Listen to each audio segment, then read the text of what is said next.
Hello and welcome to Dad Doesn't Have Time for This, the show where we review things quickly and then compare them to everything else in existence. Today we're going to talk about Kingdom of the Planet of the Apes, because Fox is kind of not having a bad year this year.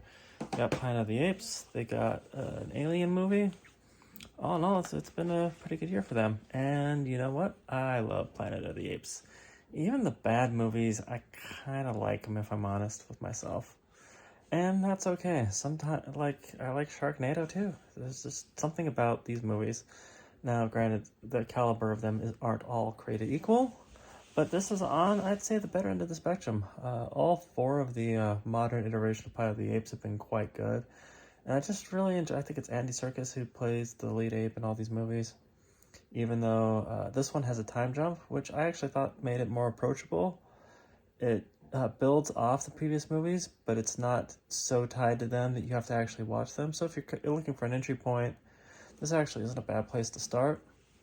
Although I believe the original with Charlton Heston is the supreme example of Planet of the Apes and is yet to be topped, but there have been some really good entries since then. And this is another one.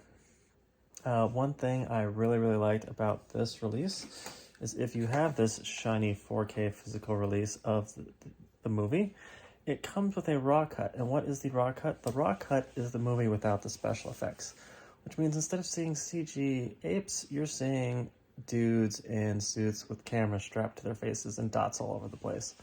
And I actually really liked watching the movie that way as well.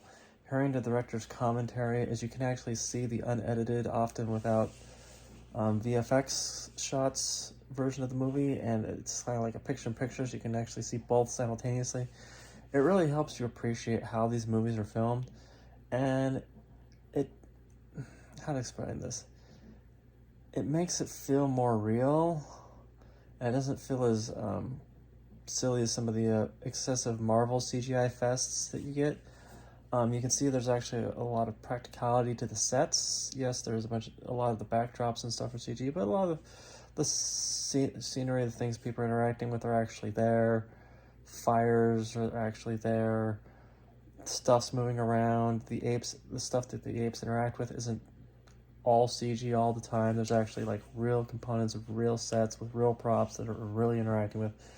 And I think that really helps up the realism of the movie and just make it a more enjoyable presentation as a whole. And I thought the new characters were great. I liked the fact that one of the bad guys kind of obsessed with the Roman Empire and trying to recreate it with apes. And I'm interested to see where they go with this. All in all, I had a lot of good fun with this movie. And I'd say it was the 149th best movie of all time, Kingdom of the Planet of the Apes. It's solid ape movie, and you all have a wonderful day.